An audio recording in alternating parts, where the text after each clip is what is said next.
Juste avant que la vidéo commence, tu dois absolument savoir que tu peux récupérer une formation gratuite Assure ton bull market comme un pro et en plus de ça un accès VIP au contenu exclusif. Défile dans la description de cette vidéo, clique sur le premier lien juste ici, clique sur obtenir gratuitement, remplis ce formulaire, trade sur notre plateforme partenaire BitGet et obtiens le contenu VIP qui te permettra de trader à mes côtés en suivant mes stratégies et un accès VIP sur mon Discord. Également, tu recevras automatiquement mon top 5 altcoin pour 2024. Tu peux retrouver une vidéo qui t'explique tout dans la description. Juste ici, bon visionnage.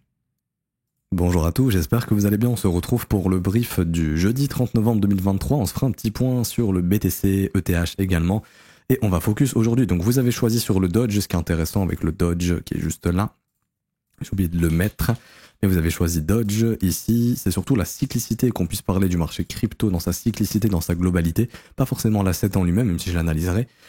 Donc voilà. Et du coup, je remets en jeu Uni et j'ai mis Rune aujourd'hui. Je vois qu'il y a aussi Vera qui est beaucoup demandé. Donc je pense que ce sera un des prochains que je mettrai dans le Versus. Je l'ai noté Veracity. Vous inquiétez pas, donc choisissez aujourd'hui entre Rune et Uni. Comme ça, demain, on se fait ça. Et je pense que la semaine prochaine, le perdant des deux sera remplacé par VRA. Alors, du coup, et aussi avant que le brief commence, n'hésitez pas à mettre un petit pouce bleu, à vous abonner si ce n'est pas déjà fait et à mettre un petit commentaire, ça récompense le travail qui est fourni. Alors, du coup, le BTC qui a du mal à aller prendre cette résistance des 38 500. Donc, ce qui est intéressant, c'est qu'ici sur Binance, on est venu faire un nouveau plus haut, mais de 10 centimes. C'est-à-dire que on avait topé à 38 499,9 et donc là, on a topé à 38 500. Donc on a dépassé le yearly high de 10 centimes. Est-ce que c'est suffisant pour justifier une chasse au stop? Bien sûr que non, ok. Là, il n'y a pas eu de gros chasse au stop. En gros, les mecs qui ont mis leur stop n'ont pas été exécutés parce que le marché s'est justement arrêté à 38 500 et il a même pas fil entièrement les ordres qui étaient à 38 500, dont les stop loss probablement, ok. Et il n'y a pas eu non plus de liquidation. Donc on sait que la zone là qu'on a actuellement sous les yeux, au-dessus de ce gros trait bleu que vous voyez, c'est la zone dans laquelle on va avoir beaucoup de liquidation de short si on y vient. Est-ce qu'on a eu des liquidations récemment? Non. Ok. Dernière liquidation qu'on a eue, c'était ici, avant les 38 500. Mais là, vous voyez, sur cette petite mèche, il y a eu zéro liquidation. Il y en a eu peut-être un petit peu, mais il y en a eu très très peu. Si je vais sur un autre outil d'order flow, s'il veut bien fonctionner, sinon c'est pas grave. Ah, faut que je me reconnecte, non? Oui, c'est pas tellement grave. Hop. On a eu très peu de liquidation aussi, je pense. Sur ce fameux move, ici, bah voilà, il n'y a rien du tout. Les dernières liquidations étaient ici, elles sont très minimes. Donc pour moi, il n'y a pas eu ce move ni de liquidation, ni de chasse au stop ici, ok. Alors techniquement, on en est où maintenant? Bon, on est toujours dans ce fameux range qu'on a déjà vu depuis très longtemps. Donc résistance ici et le support qui va être plus ou moins ici, hein, le bad range. Donc c'est un range qui est un petit peu vertical, un petit peu oblique si je puis dire. Mais il y a un range dans un range en fait. Ici et ici. Donc, tant que le marché n'arrive pas à casser le range ou à le réintégrer, bon bah, on peut dire que le marché peut potentiellement revenir dans ce bad range et chasser quelques petits niveaux. Ça, c'est ce qui pourrait être attendu. Pourquoi pas? Ce qui m'intéresse techniquement, on avait vu cette zone hier, c'est-à-dire les stops qui se sont accumulés. Dans la petite zone d'imbalance, tant que ça tient, le marché peut tenir cette zone. Hein. Donc là, c'était l'imbalance et les stops. Le marché est venu chercher ça et a bien tenu.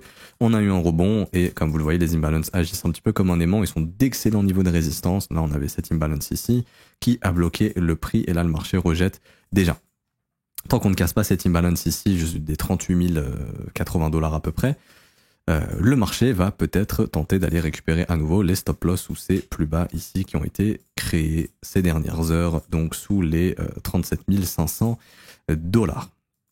C'est vraiment pas impossible. Ce qui va être intéressant de regarder, c'est comment réagit le prix. Si le prix réagit de cette manière, ici, tac, et qu'il réintègre, ben on a de grosses possibilités de tenter de se réattaquer à cette imbalance, et si elle saute à ce moment-là, je pense qu'on aura le mouvement qui nous ramènera chercher les plus hauts. En revanche, si ça cède et qu'il n'y a vraiment pas de réintégration, le prix reste faible, on viendra en zone de rechargement, donc du dernier mouvement, parce qu'on est dans cette dynamique ici où les creux pour l'instant restent ascendants et il n'y a aucune cassure des creux pour le moment. Vu qu'on est venu faire un nouveau plus haut ici, ce dernier creux est important et faut pas le perdre hein, pour maintenir cette dynamique, pour faire potentiellement quelque chose comme ça. Ce dernier creux qui correspond d'ailleurs au Monday Low, mais aussi au Weekly Low, donc le plus bas de la semaine actuellement, qui est généralement un niveau qui peut être chassé. Mais vu que là, il appartient à un des derniers creux, ici, le chasser, ça pourrait donner lieu à une correction un peu plus profonde. Donc, est-ce qu'avant de corriger, on a peut-être besoin de sortir les vendeurs, hein, qui sont dans le train toujours. Donc nettoyage des vendeurs, réintégration, et là un mouvement correctif plus important par la suite. C'est assez difficile honnêtement pour lire le Bitcoin actuellement parce que ça reste du range, et donc là c'est vraiment pour les day traders ici. Si vous voulez pas vous prendre la tête, tout simplement, vous mettez des alertes et je vous montre mon graphique que personnellement je regarde 80% du temps quand je regarde le Bitcoin, c'est tout. Les stops n'ont pas encore été déclenchés. Ce que je regarde, c'est ok, il y a une cassure, ça se maintient, on peut partir dans un climax run, donc ça j'en ai parlé hier, si je me trompe pas, en tout cas avec les élèves, oui, sur YouTube, je ne sais plus, mais je pense que oui. Si ça réintègre, c'est le scénario rouge, et donc à ce moment-là, il y a un mouvement correctif qui, pour moi, au minimum, viendra récupérer tous ces creux ici, parce que c'est le range qu'on a actuellement, et viendra sous les 34 400 $. Ok, parce qu'en fait, tous les gars qui achètent à levier, là, du BTC, que ce soit ici, ici, ils ont probablement mis leur stop là. Ou, donc, soit ici ou là-dedans. Donc, en cas de reverse du marché, en tout cas, si on s'amuse à chasser des acheteurs, parce que là, on chasse des vendeurs, hein, on chasse que des vendeurs. Sommet ici, bon, celui-là, il est maintenu, mais sommet chassé. Ici, on est venu chasser le sommet. Donc, pour l'instant, c'est les vendeurs qui se font dégager. C'est pas les acheteurs. Les acheteurs, on continue de les accumuler. Ça veut pas dire non plus qu'on va les liquider tout de suite, ok. Mais il y a un moment donné où le marché probablement viendra chasser ces acheteurs-là. Donc, c'est le graphique que je regarde. Si ça breakout et que ça se maintient, ok, je pense qu'on peut aller chercher 42 000 $ assez facilement. Si on breakout et qu'on réintègre, ça pue le nettoyage, au moins jusqu'aux 34 400. Donc à ce moment-là, les alts vont faire un retracement de 10 à 15%, peut-être même plus. Faudra faire attention à ça. Et voire même peut-être qu'on viendra nettoyer tous les stops qu'on est en train d'accumuler. Donc là, ça se verra peut-être mieux en 12 heures. Mais là, vous avez tous les creux ici et qu'on viendra chercher sous les 32 800 dans cette grosse zone d'imbalance qu'on a ici, qui sera une excellente zone de buyback, donc d'acheter du Bitcoin en fait, tout simplement. Également, j'en ai déjà parlé, mais si c'est le scénario rouge qui se valide, cassure, réintégration, fausse hedger. Soit vendre ses BTC, quitte à les racheter un peu plus cher, donc plus cher, c'est-à-dire simplement si le marché regagne le sommet, qui sera signal de continuation, très très probablement, ou tout simplement se hedger pour acheter à 34 500, voire dans cette zone de prix, son hedge, ok, tout simplement. Donc en fait, ça permet de protéger votre portefeuille et vous perdez rien en cas d'attaque baissière, tout simplement. Et si le marché au final regagne la zone, vous re-rentrez, il y aura probablement de l'upside, donc c'est un moyen de bien gérer son folio et de risquer le moins possible et en optimisant ses gains. Donc c'est plutôt pas mal. Voilà, c'est le schéma que je surveille, j'ai pas plus de choses à dire pour Bitcoin. Concernant Ethereum, Ethereum a un peu plus de mal ici à pumper. On voit que Bitcoin est revenu vers les sommets, donc ce qui est l'équivalent de 2137 $ sur ETH. ETH, lui, a juste pumpé jusqu'à 2076. On continue d'accumuler plein de stops comme on l'avait fait sur Bitcoin. Je vous montre ça rapidement. Mais là, vous voyez, on avait plein de stop loss ici qui étaient accumulés. C'est un petit peu donc sur cette zone de prix, sur Bitcoin, qu'on est venu chasser. C'est exactement la même chose qu'on a ici sur l'Ether. Vous voyez tous ces stops qu'on accumule. Et donc là, je vais vous donner deux idées au niveau du marché et surtout de trade. On a cette hausse du prix ici. On a notre dernier creux qui est là, qui est venu casser ce sommet, donc dynamique haussière, sommet ascendant, creux ascendant, sommet ascendant. Sauf que là, on est venu casser le creux ascendant, ok? Donc on peut être dans l'optique de trouver un sommet descendant. Vu que le marché a réussi à regagner le creux qui a été cassé, ici, la zone d'intérêt se trouve dans la zone de rechargement de short. Et du coup, la zone d'intérêt même se trouve plutôt au-dessus de ces sommets. On a un sommet, deux sommets, on a trois sommets ici. Donc les stop loss là sur Ether sont ici et bien évidemment ici. Ok. Donc, il y a quelqu'un qui pourrait avoir cette idée de trade, tout simplement, cassure de creux. Ok, je cherche le short. Comment optimiser mon short et avoir une invalidation? C'est dans la zone de rechargement de short comme son nom l'indique et juste au-dessus de cette zone de stop. Invalidation au niveau du plus haut parce que bien évidemment si le marché vient là, c'est pour aller s'attaquer, comme je vous ai dit, aux stops qui sont là. Donc c'est l'invalidation. Et au lieu de foutre son stop ici avec tout le monde, autant le mettre avant, tout simplement. Parce que bon, si le marché monte jusqu'à ici, il va pas s'arrêter et faire un cadeau. Bon là, sur Bitcoin, on l'a eu, c'est très rare qu'on fasse ça. Mais sur Ether, bon, je pense vraiment que voilà, si on vient là, ça sera pour faire la fameuse chasse au stop. Et je pense que si on vient là, c'est que Bitcoin a cassé sa résistance et qu'il est peut-être dans un mouvement ascendant haussier. Donc ça facilitera ETH d'aller chercher les stops au-dessus de ces sommets. Donc ça, c'est juste l'idée de trade ici. Peu confiant, pourquoi? Parce que ça va beaucoup dépendre du BTC. Si BTC casse vraiment sa résistance, je pense que ce trade sera invalidé. Si Bitcoin fake out, c'est-à-dire que BTC nous fait juste un petit foutage de gueule comme ça, et qui réintègre, ça pourrait permettre à ETH de pas chasser ses stops à lui, parce que ETH, pour les chasser, il faut faire un move actuellement de 5%. Si Bitcoin nous fait juste la chasse au stop, il peut nous faire juste un petit move de 3-4%. ETH est plus faible, du coup, ça lui permettra pas d'aller chasser ses sommets et du coup, ça lui permettra juste d'aller chasser les setups intermédiaires les stops intermédiaires que je vous ai montrés, ici 3-4% de hausse, et derrière d'avoir le reverse. L'objectif du TP, ce serait soit de se barrer sur un 2 pour 1 par exemple, ou d'aller récupérer les creux qui sont en train de s'accumuler ici, si le marché continue de les accumuler. Ok, voilà. Pas plus de choses à dire honnêtement pour Ethereum. Ici, pour moi, cette zone de stop sera chassée tôt ou tard. Maintenant, la question, c'est est-ce qu'on refait un troisième sommet et on chasse des creux et par la suite, c'est bon, là, on y va? Ou est-ce qu'on y va tout de suite, on réintègre et donc là, pareil, ça, c'est un setup de short avec short ici, invalidation là. Et là, le but, ce sera clairement de venir récupérer tous les creux qu'on a laissés ici. Donc, il y aurait des risk-reward assez intéressants. Quelque chose comme ça, en accompagnant son trade, bien sûr, mais on aurait un TP final plutôt par là, aux alentours des 1903 $. Rappelez-vous, le marché est un jeu de volume. Il faut des perdants pour financer des gagnants et les perdants sont les vendeurs si on vient ici et les perdants sont les acheteurs si on vient ici. Donc, une smart money qui veut acheter beaucoup de TH ou construire une grosse position a tout intérêt à venir capturer le supply ici sur Ether. Et si elle veut vendre au fil du short, donc c'est-à-dire construire une position vendeuse, elle a tout intérêt à le faire ici grâce aux liquidations et au stop loss des vendeurs, tout simplement. C'est pour ça que très généralement le marché se retourne dans des zones de stop. Comme ici par exemple, où là il y a beaucoup de creux qui sont en train de s'accumuler. Ici, donc là c'est plusieurs jours de trading, hein. C'est du 24 jusqu'au 27, 3 jours de trading. Ah, il y a beaucoup de stops. Ok, il y a une whale qui voulait filer une grosse position, elle est venue récupérer les stops et le marché se retourne. Ok, tout simplement. Ça aussi, ça peut être du market making. Le market maker s'arrange pour qu'on vienne filer ces grosses positions ici, tout simplement. Parce qu'il y a de la demande, hein. Et le but du market maker, c'est de s'assurer d'une part que le marché soit liquide, qu'on ait un spread le plus faible possible et un slippage le plus faible possible. C'est-à-dire que si je veux acheter de l'Ethereum, le prix il est à 1900, qu'on essaye de m'exécuter le plus proche de 1900. Parce que si j'achète et que le prix je le fais monter à 1920, c'est que le market maker il est pas là, quoi. Il fait n'importe quoi. Et que l'exchange n'est pas assez liquide. Et pareil, troisième rôle du market maker, c'est de s'assurer que l'exchange soit liquide, que le slippage soit faible, qu'on ait un bon arbitrage entre les exchanges et également que l'exchange fasse de l'argent. Et donc pour que l'exchange fasse de l'argent, faut que le marché aille chercher des zones à haut volume.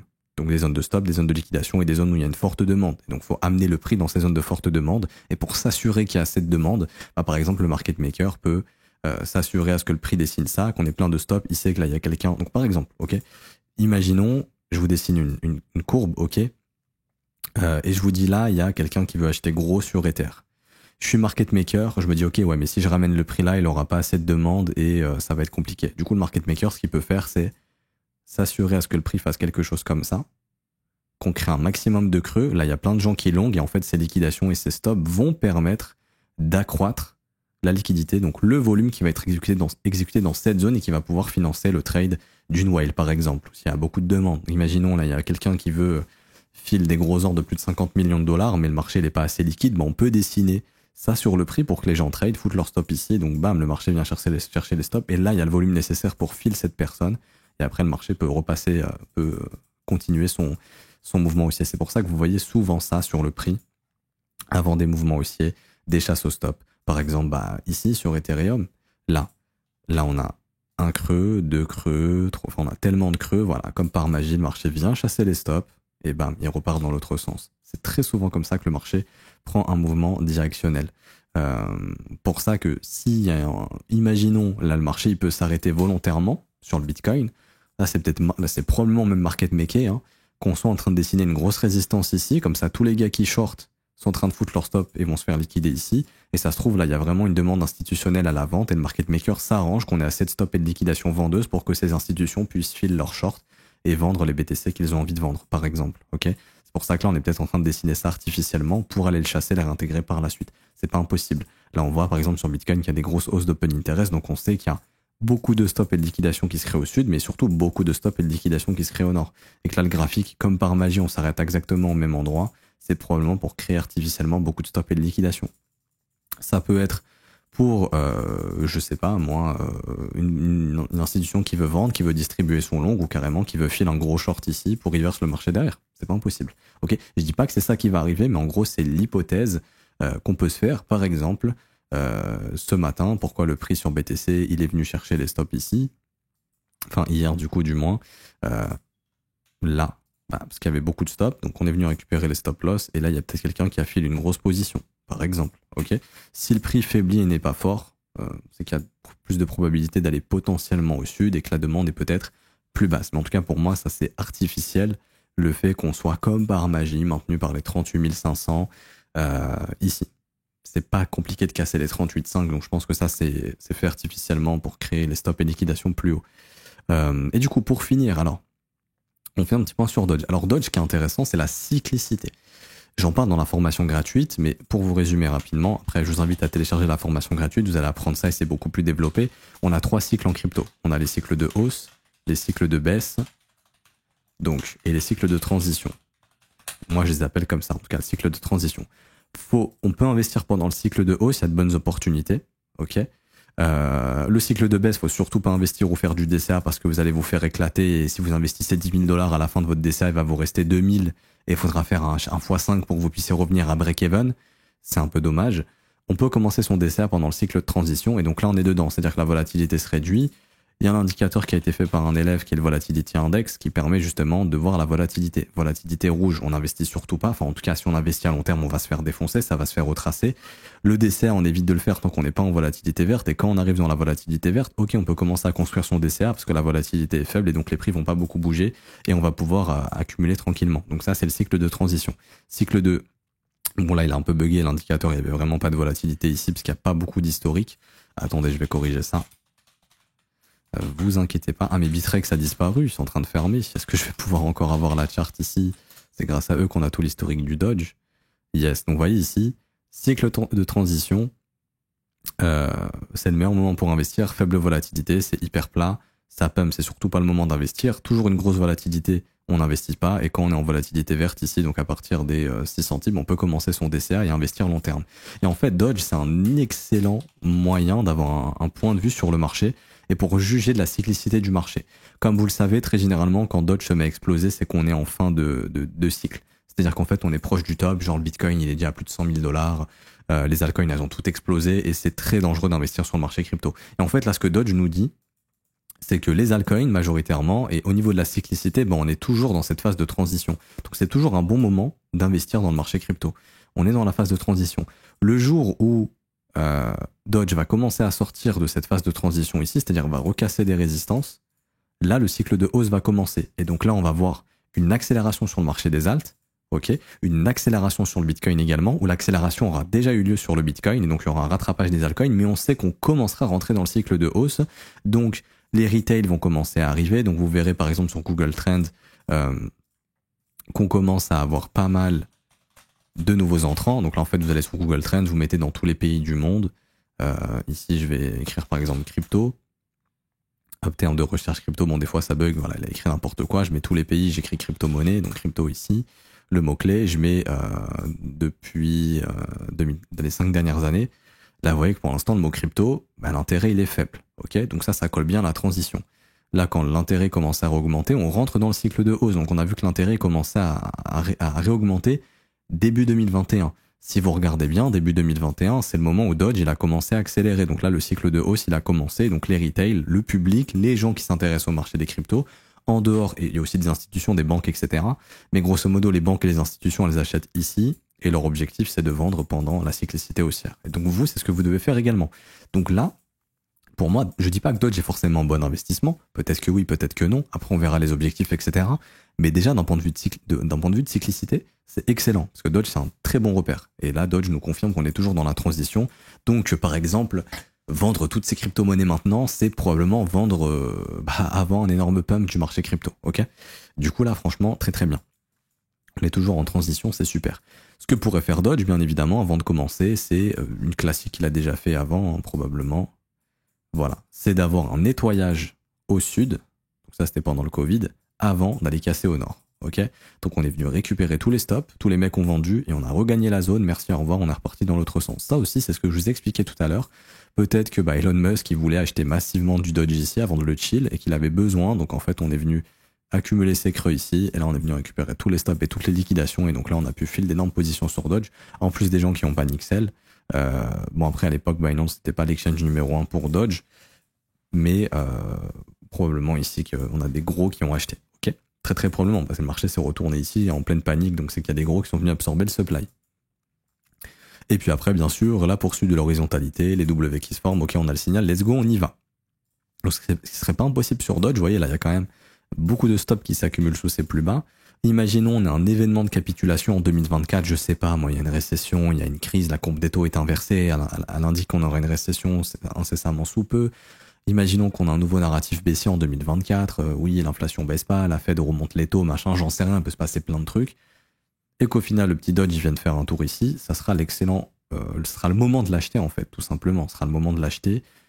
Surtout si on réintègre, bon bah là faut pas hésiter, faut acheter du Dodge. Si Dodge vous intéresse. Et par la suite, quand le marché cassera la résistance, il y aura tout ce qu'il faut pour pumper.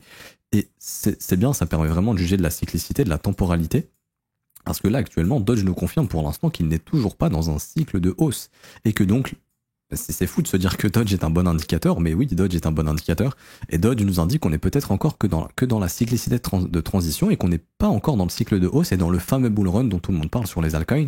Peut-être que ce sera pour plus tard et que Dodge peut encore ranger pendant longtemps et que les altcoins vont, quand elles vont finir leur rallye, peut-être retracer, faire la même chose. Donc là, il y a pas mal d'alts qui ressemblent à ça. Elles vont peut-être retracer, faire de l'horizontalité, repartir et à ce moment-là, on aura le début du vrai bull market dont tout le monde attend, donc tout le monde pense qu'il est là, mais peut-être qu'il sera dans quelques mois, et qu'ensuite on aura le vrai bull market. Et à ce moment-là, peut-être que Dodge confirmera aussi. Si Dodge confirme, c'est-à-dire dans, je sais pas, dans 1 mois, 2 mois, vraiment on pète la résistance et ça pull back et ça tient, là on pourrait dire qu'ok, on est déjà dans le cycle de hausse, et là toutes les altcoins vont probablement suivre, ok. Et en fait, ça sera la première fois, enfin les 2 cycles précédents ne se sont pas passés de cette manière, étaient plutôt pump général après l'halving du Bitcoin, donc l'halving du Bitcoin qui là sera en avril 2024, bah peut-être que ce cycle sera différent et qu'on aura du coup un pump avant l'halving ou peut-être avant et jusqu'à l'halving et on aura une fenêtre de top peu après l'halving par exemple. Peut-être que ce cycle va être différent avec l'arrivée des ETF, ce n'est pas impossible. Mais pour l'instant en tout cas, ça reste de la cyclicité et ça reste un cycle de transition et toujours pas un cycle de hausse, en tout cas sur Dodge. Donc ça on apprend beaucoup sur le marché. Maintenant Dodge c'est un excellent investissement actuellement. Si vous le holdez sur le long terme et qu'il meurt pas, vous pourrez le revendre plus cher. Voilà, le meilleur setup c'est ça. Si ça arrive pas, bon bah à ce moment-là ça sera cassure de la résistance et au moment que ça casse et si ça tient, là on commence un nouveau cycle haussier et faut être dans le train et surtout faut être dans le train crypto. Ok, faut pas juste être dans Dodge, faut être dans le train de la crypto-monnaie parce que là, tous les assets vont se mettre à pumper. Maintenant, quels seraient les objectifs pour Dodge? Alors, assez simple. Pour moi, il n'y a pas énormément d'imbalance de niveau vraiment qui nous invite à dire ok, ça va être retesté parce que tout a été retesté ici en weekly. J'aime bien quand il y a des imbalances qui traînent au nord, ça peut vraiment donner des objectifs. On voit que tout a été retesté. C'est pour ça que un dernier petit nettoyage comme ça, une réintégration, ça serait super. Après, encore une fois, le marché fait bien ce qu'il veut. Bien sûr, ok. Tout comme là, on pourrait avoir un bon petit W qui se forme bientôt et ça serait un excellent signal pour un investisseur en 6W weekly se forme ici. Les W sont généralement d'excellentes structures d'investissement, surtout en bull market. En bull market, ça fonctionne plus bien évidemment. C'est pour ça que si ça réintègre le W, vaut mieux se barrer parce que là, ça serait possiblement la chasse des plus bas et donc ce sera la prochaine zone ici à acheter. Enfin bref, les objectifs, bah là je vais devoir me baser sur des niveaux de FIB ici. Donc généralement le premier niveau de retracement c'est 23,6, donc ce sera un objectif à atteindre, les 20 centimes de dollars ici pour le Dodge. Premier arrêt également 31 centimes, ça très généralement on y vient. Et je vois qu'on a énormément de sommets ici. Donc je pense que pendant le rallye haussier, il y a une tonne de gens qui vont peut-être shorter le Dodge en se disant non mais c'est quoi cette merde, ça va chuter, qui en fait vont se protéger au-dessus de ces sommets. Donc c'est ce qui fait que Dodge pourra revenir assez facilement, je pense, en zone de rechargement de short. C'est-à-dire que prochain cycle, je pense que Dodge il peut venir facilement entre 44 et la précédente résistance 57 centimes. Après, je ne sais pas si Dodge fera un nouvel ATH. Dodge en fait un à chaque fois, en termes de cyclicité. Il avait un ATH, par exemple, au précédent cycle qui était là. Ensuite, il a consolidé, il a fait un nouvel ATH. Si l'histoire se répète, il en fera probablement un. Quels seraient les objectifs? Alors, l'extension de ce niveau, donc là on a des objectifs mathématiques, ok, donc des objectifs, je vais y arriver, mathématiques sur cette consolidation. J'utilise beaucoup 1,914, donc c'est une extension de 1,914, 3,14, 5,08, 6,28. Donc là c'est un concept mathématique qui est basé autour du chiffre pi, donc 3,14, 15,92 que vous connaissez, etc. Et donc 3,14 ici x 2, 6,28, ok, et donc on se base ici autour de ce chiffre pi. Et Première target 1,914 qui correspond aux 25 centimes de dollar, 3,14 le chiffre pi qui correspond aux 39 centimes, et l'extension généralement qui peut être atteinte sur ce genre de structure, 5,08628 qui là correspond à l'ATH. Par exemple, si je vous prends le Bitcoin, ça peut vous paraître faux, hein, mais je vous prends le Bitcoin au précédent cycle, sa grosse consolidation, je vais changer de graphique ici, tac, je trouve que j'ai aussi un truc dessiné ici, non. Vous prenez, donc ça c'était le cycle de transition sur le Bitcoin, là, ok. Donc ici, de cette borne jusqu'à cette borne, donc vous voyez qu'on a bien consolidé avant de casser, on a débuté le cycle haussier quand tout ça, ça a été cassé. Ça se trouve, Bitcoin va faire quelque chose de similaire, hein, j'en sais rien, ça se trouve on va se manger un cycle de transition comme ça, j'en sais rien. À moins que le cycle de transition c'était tout ça, et que là c'est bon, on est déjà dans le début du cycle haussier sur le Bitcoin, ce qui est tout à fait possible. Mais grosso modo, la structure, ici, l'objectif, on prend le point le plus bas, le point le plus haut, c'était entre 5,08 et 6,28. Et on voit que c'est la zone qu'on est parfaitement venu chercher pour faire notre top. Entre 70 000 dollars et 57 000 dollars, c'était notre zone de top. Et c'est souvent une target qui est atteinte. Là, par exemple, je vais vous donner plusieurs objectifs sur le BTC. Hein. On a cette structure, donc 1,914, on est venu chercher ça d'une façon pixel au niveau des 38 300. Prochaine target, ce serait 3,14, du coup le chiffre pi, autour des 46 000. Et là, 5,08, 6,28. La zone d'objectif, si vraiment on a une grosse accélération, et ça se trouve, on ira même chasser au-dessus de la TH, j'en sais rien, entre 60 000 dollars et 68 000 dollars. Mais si jamais le cycle de transition, c'était ça, et là, on sera des objectifs au-dessus de la TH, voici les objectifs auxquels on pourrait s'attendre. 3,14 aussi qui tape parfaitement au niveau de la TH précédent, 65 000. Et la zone d'extension entre 96 000 et 115 000 dollars qui pourrait être un objectif. Également, je target tout ce qui est 161,8, 200%. Donc ça, c'est les extensions ici. Hop, qui là nous indique pareil, entre 102 000 et 123 000 dollars. Et puis, je reviens sur Dodge, bien évidemment. Et quelle serait une extension de 161,8 à 200% en cas de nouvelle ATH et qui serait une grosse target de vente entre du coup 1,17$ et 1,43$. Le Dodge s'apprécie avec la capitalisation du marché crypto. Donc là, on était à l'époque du Dodge à son top en 2017, on était aux alentours des 700 milliards. Ensuite, en 2021, on est venu chercher 3000 milliards de capitalisation. Prochain cycle, si on vient chercher, je sais pas moi, 10 000 milliards, bah Dodge pourrait, oui, exploser son ATH s'il garde la même part de marché, donc la même dominance. Donc là, sur TradingView, c'est bien, on a la Dodge dominance. Et on voit que Dodge, au précédent cycle, représentait 4% du marché crypto. Il avait une dominance à son top de 4% du marché crypto. Donc imaginons que Dodge fasse moins bien, fasse juste, je sais pas moi, on spécule sur le fait, allez, on prend des chiffres pessimistes. Dodge, c'est 2% de la capitalisation du marché crypto. Et on dit qu'on est entre 5 000 milliards et 10 000 milliards. Ok, bah vous faites 2% de 5 000 milliards, entre 5 000 et 10 000 milliards, et ça va vous donner des objectifs de capitalisation. Donc là, grosso modo, je vais faire 0,02 fois, du coup, allez, on prend 5 000 milliards. Donc là, j'ai la calculatrice, vous ne voyez pas, mais moi, je suis en train de le faire. Hop, ça nous donne une capitalisation de 100 milliards de dollars. Ok, 100 milliards de dollars, je sais pas si Dodge avait atteint les 100 milliards de dollars. En termes de capitalisation, je crois que si, hein. Peut-être 60 milliards, je ne sais plus. Ouais, 100 milliards de dollars. Donc là, ça serait revenir proche de son ATH. Si jamais on n'atteint pas 5 000 milliards de capitalisation au prochain cycle, mais 8 000 milliards, et que Dodge représente 2% de ça, bah ici on vient, on fait 0,2, enfin on fait 2% fois 8 000 milliards, et du coup ça nous donne une capitalisation de 160 milliards de dollars. Et donc à ce moment-là, bon bah Dodge dépasse son ATH, et 160 milliards de dollars, c'est à peu près par là, ce qui pourrait correspondre par exemple à une zone d'extension ici. Est-ce que Musk osera à nouveau chill autant le Dodge et encourir des risques avec la SEC? Je ne sais pas si c'est rentable, parce que demain, si je me fais 30 milliards mais que je prends une amende de 6 milliards, bah je le fais, hein. Parce que quand tu es multimilliardaire, tu vas pas en prison, bien évidemment, tu prends des grosses amendes. Et donc demain, bah voilà, il peut se dire, ok, je vais prendre 6-10 milliards d'amendes, mais si derrière je fais un coup à 30-40 milliards, je m'en fous. À voir si c'est rentable. Donc si Musk pourrait chill autant le Dodge, à voir, ok. Mais voilà, c'est un peu les objectifs que vous pouvez vous dire. Donc là, par exemple, actuellement, Dodge, en termes de dominance, ça représente moins d'1% du marché crypto. On est aux alentours des 0,84%.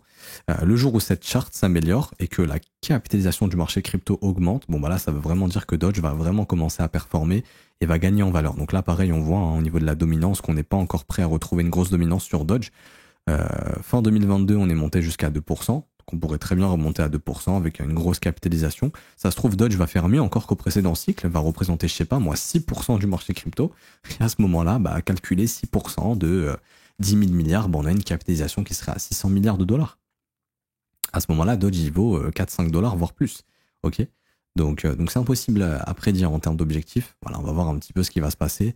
Et ça dépendra aussi beaucoup du Bitcoin. Le jour où on voit un top sur le BTC, on sait que Dodge aura top et donc il y aura de grosses probabilités que ce soit fini. Mais bon, l'objectif, c'est pas de vendre le top, c'est d'investir quand c'est plat. C'est le cas actuellement.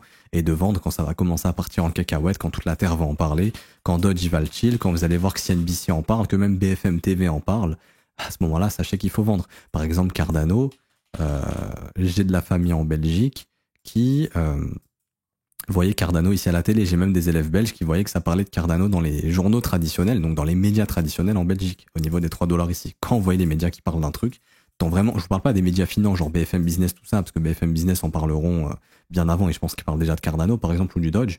Mais le jour où BFM classique, TF1, machin, font des reportages crypto et qui disent Jérôme a investi 500 dollars dans le Dodge et a actuellement 24 000 dollars. Son collègue investit maintenant et lui veut aussi une plus-value de x5 par exemple, et on fait un reportage sur un mec comme ça au hasard, c'est à ce moment-là qu'il faut vendre, ok. Désolé, j'ai pris un prénom au hasard, bien évidemment, j'ai rien contre les Jérôme, y a pas de souci. Je m'arrête ici, donc j'espère que ça vous aura plu. Si c'est le cas, n'hésitez pas à laisser un petit pouce bleu, à vous abonner si ce n'est pas déjà fait. Également à nous rejoindre sur le Discord, et vous pouvez aussi rejoindre la formation gratuite et le VIP gratuitement. Il y a un lien en barre d'infos qui vous explique absolument tout. Donc en description, en commentaire épinglé de cette vidéo, vous avez le premier lien, vous cliquez dessus, c'est le formulaire, et ensuite vous cliquez sur le deuxième lien, donc le tutoriel pour rejoindre le VIP gratuitement. Je vous explique tout dans cette vidéo, également le contenu du VIP. Pour faire simple, c'est de la pédagogie gratuite pour vous, du suivi de trade gratuit également, des vidéos exclusives où on voit des setups gratuitement ensemble, c'est envoyé dans votre boîte mail et sur le Discord, vous pouvez rejoindre quand vous le souhaitez. Vous avez le premier lien en description, on va vous ramener sur ce lien ici, donc débute comme un pro. Vous cliquez sur obtenir gratuitement et là vous renseignez ce qui vous est demandé. Donc il faut absolument s'inscrire sur BitGet via notre lien partenaire, sinon ça ne marchera pas. Ici ça ne fonctionnera pas. Il y en a beaucoup qui se sont inscrits sur BitGet directement et qui remplissent le formulaire et ça fonctionne pas. C'est normal, il faut passer via le lien, sinon ça ne fonctionnera pas. Notre système ne peut pas vous détecter. Ok. Et ensuite vous suivez les étapes de la vidéo que je vous ai mis tout simplement en deuxième lien du commentaire épinglé de cette vidéo que vous regardez actuellement. Ok. Et pour ceux qui veulent rejoindre l'école, donc ça c'est un abonnement plus poussé, c'est payant. C'est une formation de 19 heures dans un premier temps, donc cours vidéo qui vous apprend tout sur l'analyse technique, l'order flow, le fondamental, enfin l'analyse fondamentale, ça c'est plutôt pour les stocks. Ensuite, donc les actions. Ensuite, vous apprenez à créer votre propre plan, à vous construire un mindset solide, à comprendre la psychologie des marchés, à comprendre et à savoir appliquer une bonne gestion du risque. Et vous avez aussi accès au brief privé que je fais avec les élèves tous les jours. Là, on a vu tous les assets les plus forts du marché actuellement et les stratégies qu'on pourra déclencher dessus quand ça se mettra à retracer pour trouver les bonnes zones d'entrée et les bons setups pour bénéficier d'un second rallye par la suite. On a vu tout ça ce matin. Vous pouvez aussi avoir accès à ce brief si vous rejoignez à l'école. La rediffusion sera disponible dans quelques minutes. Là, je finis le brief YouTube et la rediff du brief élève sera dispo également. Ça commence à 49 € par mois, c'est sans engagement, vous pouvez annuler le renouvellement quand vous le souhaitez. Tout est dispo en rediffusion si vous n'êtes pas là le matin. Vous avez aussi accès à la communauté sur le Discord où vous pouvez échanger avec moi-même, les professeurs, les élèves avancés qui sont là pour vous aider dans votre trading. Vous pouvez poser toutes vos questions dans les briefs, j'y réponds, dans les briefs privés. Et donc vous avez aussi les abonnements 3 mois, 6 mois et 12 mois qui ont des réductions. Il y a actuellement 36% de réduction sur l'offre 12 mois. On est à 380 € TTC au lieu de 588 €. Je vous mets pareil, le lien, il est en commentaire épinglé de cette vidéo. Rejoindre l'école, école-le-tron-fzco.com. Et ensuite vous pouvez choisir votre formule et vous aurez automatiquement votre abonnement. Bonne journée à tous, on se retrouve demain. Ciao ciao.